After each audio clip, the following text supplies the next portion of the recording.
A Bíblia deixa bem claro que o homem é único de todas as outras criaturas. Note o que a Bíblia diz. E disse Deus, façamos o homem à nossa imagem, conforme a nossa semelhança. Gênesis capítulo 1, versículo 26. Observe que Deus discute apenas a criação do homem, não dos animais. A formação do homem difere das outras criaturas. Somente o homem é criado como indivíduo formado pessoalmente do pó e separadamente recebe o sopro da vida diretamente de Deus. Esta vida única equipa o homem com entendimento espiritual e uma consciência. Lendo em Jó, capítulo 32, versículo 8, diz assim: na verdade há um espírito no homem, e a inspiração do Todo-Poderoso o faz entendido. Lemos em Provérbios, capítulo 20, versículo 27, o espírito do homem é a lâmpada do Senhor, que esquadrinha todo o interior, até o mais íntimo do ventre. O homem foi feito à imagem de Deus, e somente o homem representa Deus. Feito à semelhança de Deus, só o homem se assemelha a Deus. Somente o homem tem um espírito, capacitando-o de maneira única para a comunhão com Deus. Somente Adão era o filho de Deus pela criação. E ele, como Eva, tinha domínio sobre o resto da criação. Leia Lucas capítulo 3, versículo 38. Devemos reconhecer, no entanto, que os animais também são almas viventes. Gênesis capítulo 1, versículo 20, 21, 24 e versículo 30 usa a expressão hebraica nepesh, ayai. Eu posso colocar aí no vídeo estas expressões hebraicas para que você possa ver o que acabei de citar, que isso literalmente significa uma alma de vida. É usado para peixes, pássaros, criaturas terrestres. Em Gênesis capítulo 2, versículo 7, usa a mesma expressão para o homem. Os animais têm alma no sentido de que sua vida, como a nossa, não pode ser reduzida apenas ao funcionamento biológico de suas células. Eles têm uma força vital, imaterial. No entanto, a Bíblia em nenhum lugar sugere que as almas dos animais existem sem fim. Milhares de almas de animais acompanharam Noé na arca, mas em 1 Pedro, eu vou citar de novo para que você entenda, milhares de animais acompanharam Noé na arca, mas em 1 Pedro capítulo 3, versículo 20, afirma que apenas 8 almas foram salvas. Isso é interessante o que o Espírito destaca. As almas humanas são, portanto, totalmente diferentes das almas dos animais. Apenas as almas humanas são responsáveis perante Deus. Apenas as almas humanas sobrevivem aos seus corpos e apenas as almas humanas habitam o céu ou no inferno para sempre. Em relação aos sacrifícios do Antigo Testamento, é imperativo ver o significado da vida da alma animal. Levítico capítulo 17, versículo 11 ensina que a vida no hebraico, eu também vou colocar aí no vídeo para que você possa ver pelo menos a palavra, que é nepesh, alma, da carne está no sangue. O sangue derramado de animais faz expiação pela alma humana. O próprio sangue permeia todo o corpo, trazendo uma única vida coerente ao organismo. O sangue ilustra a existência de uma força vital imaterial dentro do corpo físico. Lemos em Deuteronômio capítulo 12, versículo 23, o sangue é a vida, pelo que não comerás a vida com a carne. O sangue correndo nas veias sinaliza a presença de uma vida anímica, interior e informe que transcende a mera vida biológica. O derramamento de sangue animal significava o gasto de uma alma animal que fornecia limpeza cerimonial para almas humanas. Deus não soprou nos animais o fôlego de vida e, portanto, eles não possuem espíritos.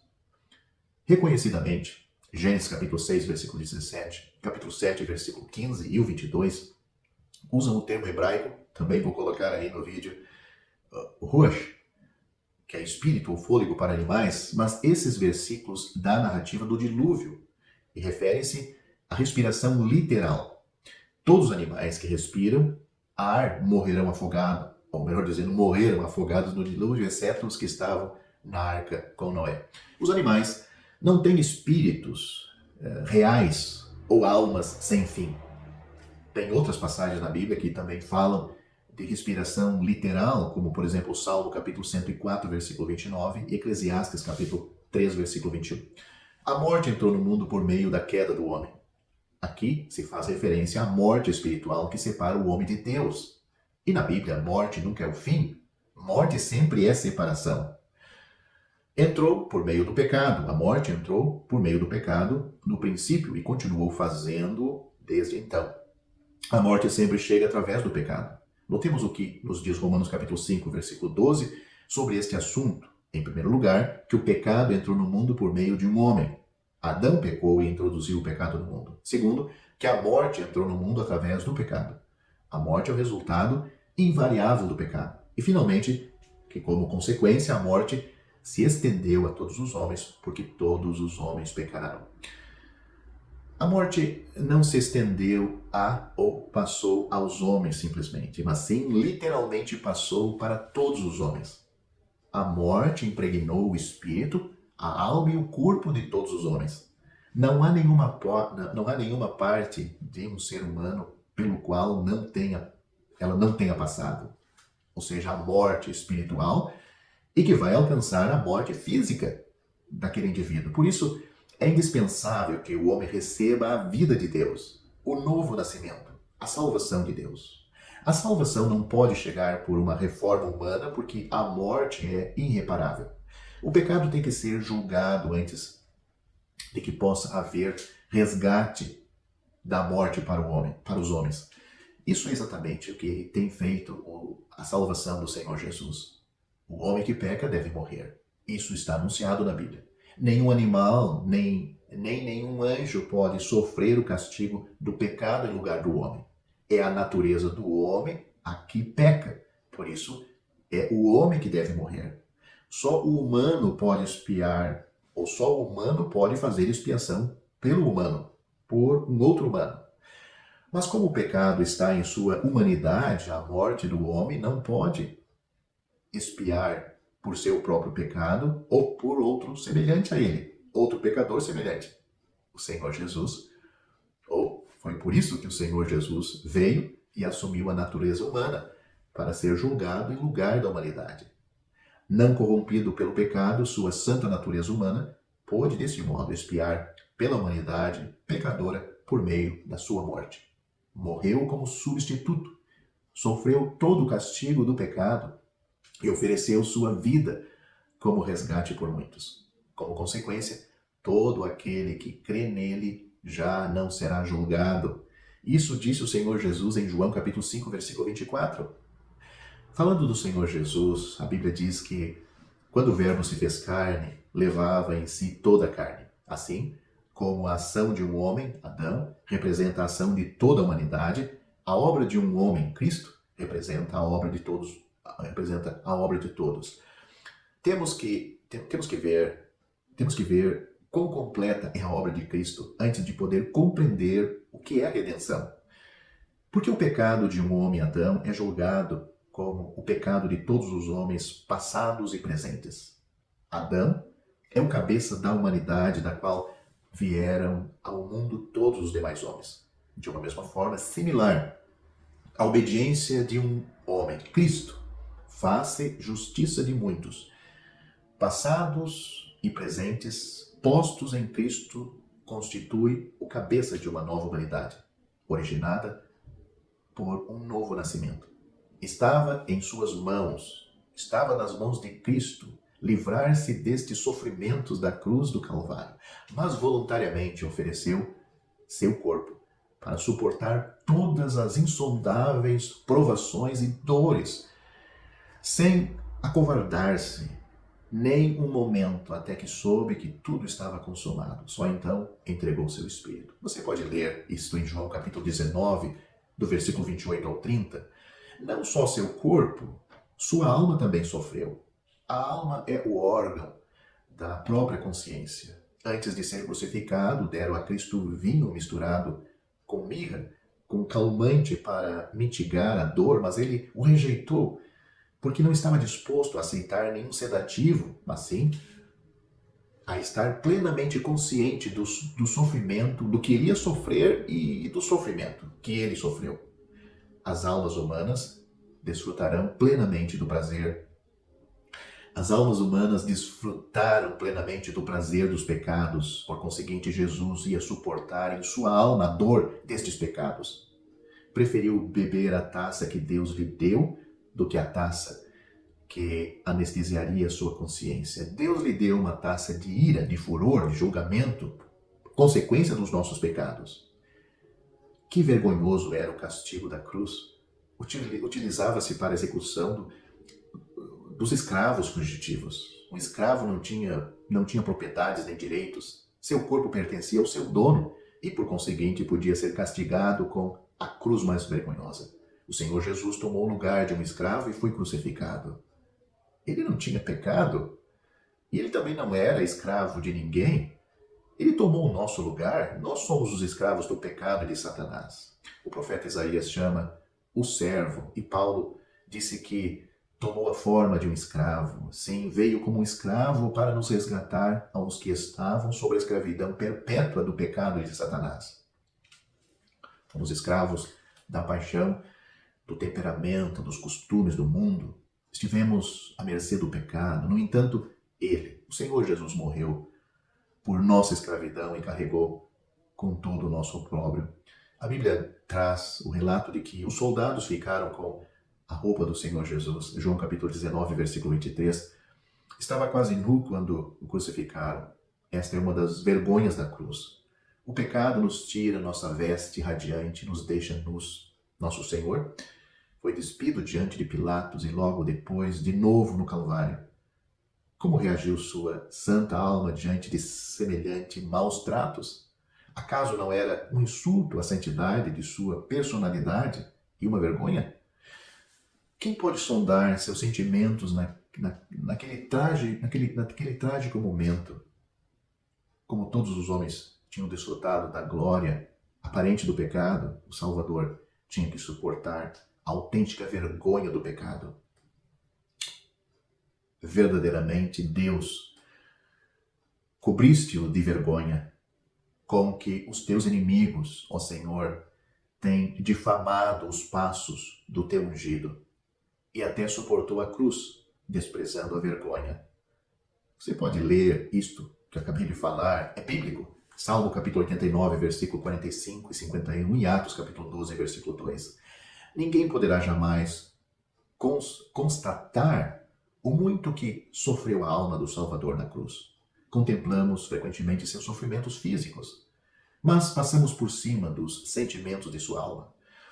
Uma semana antes da Páscoa, o ouviram dizer: agora minha alma está perturbada. João capítulo 12, versículo 27. Isso assinala a cruz.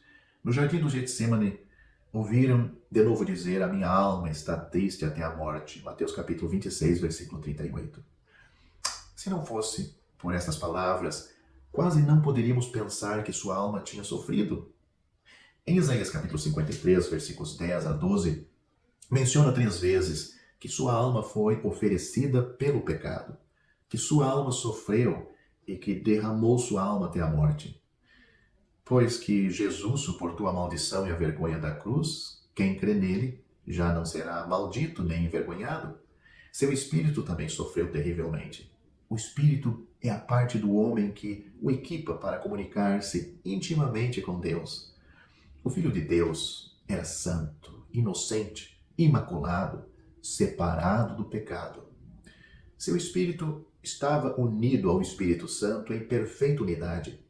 Nunca teve seu espírito um momento de perturbação nem de dúvida, porque sempre teve a presença de Deus com ele.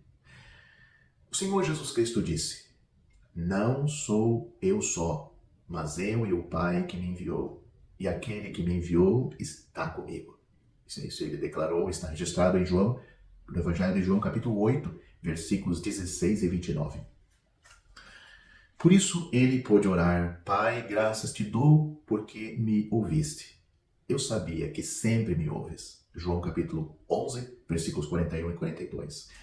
Enquanto pendurado na cruz, e se houve algum dia que o Filho de Deus necessitasse desesperadamente da presença de Deus, deve ter sido esse dia, ele gritou: meu Deus, por que me desamparaste? Mateus capítulo 27, versículo 46. Seu espírito estava separado de Deus. Quão intensamente sentiu a solidão, o abandono, a separação. O Filho eterno ainda estava cedendo. O Filho ainda estava obedecendo à vontade de Deus Pai. Sem dúvida, o Filho tinha sido abandonado. Não por causa dele, mas sim por causa de outros, por causa de mim, por causa de você.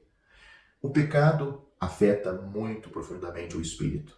E por conseguinte, embora o Filho de Deus fosse santo, tinha que ser separado de Deus porque levava o pecado de outros. É certo que nos incontáveis dias da eternidade, como ele mesmo disse, eu e o Pai somos um, João capítulo 10, versículo 30. Isto é certo, que nos incontáveis dias da eternidade, como ele mesmo disse, ele sempre esteve com o Pai. Inclusive, durante sua entrada, sua estada ou sua estadia na Terra, continuou sendo assim. Porque sua humanidade não podia ser uma causa de separação do Deus ou de Deus. Só o pecado poderia separá-los, embora esse pecado não fosse dele, era de outros. Mas ele estava levando em seu corpo os nossos pecados sobre o madeiro. E ele foi ferido por nossas transgressões e moído por nossas iniquidades.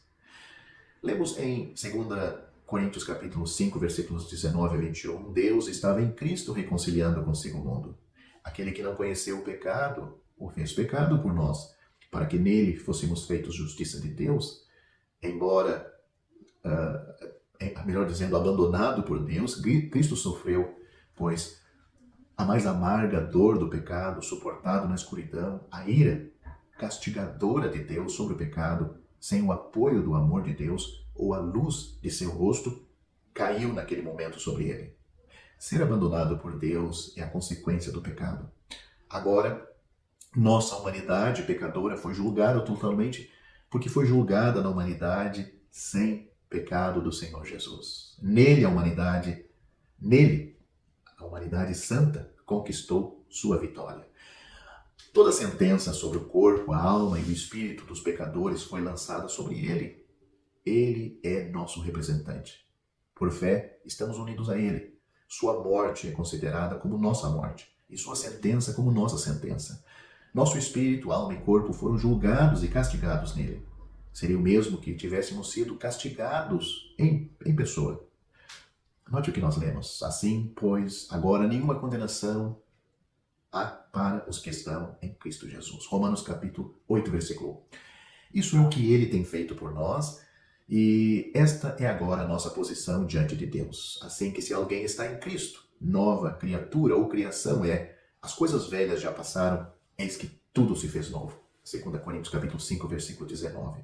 Nossa posição real é de que já morremos no Senhor Jesus. E agora só falta que o Espírito Santo transporte esse fato para a nossa experiência. A cruz é onde o pecador, seu espírito, alma e corpo é julgado. E por meio da morte e da ressurreição do Senhor Jesus, melhor dizendo, por meio da morte e da ressurreição do Senhor Jesus, que o Espírito de Deus, o Espírito Santo de Deus pode nos transmitir a realidade da natureza divina.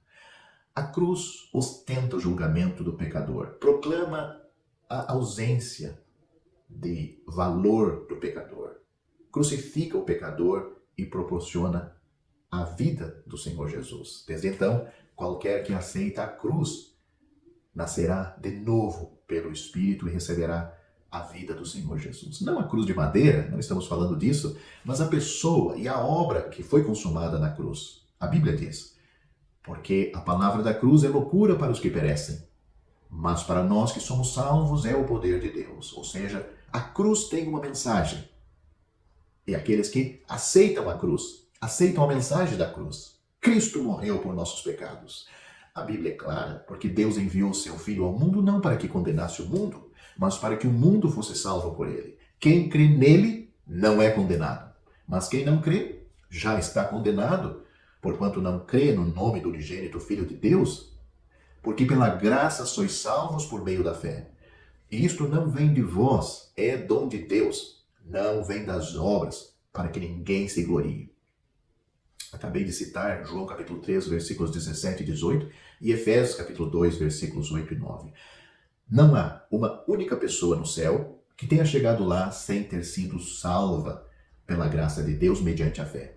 Não pelas obras de justiça que houvéssemos feito, mas segundo a sua misericórdia nos salvou, pela lavagem da regeneração e da renovação do Espírito Santo, que abundantemente Ele derramou sobre nós por Jesus Cristo, nosso Salvador, para que, sendo justificados, declarados justos pela sua graça, sejamos feitos herdeiros segundo a esperança da vida eterna. Tito capítulo 3, do versículo 5 ao 7.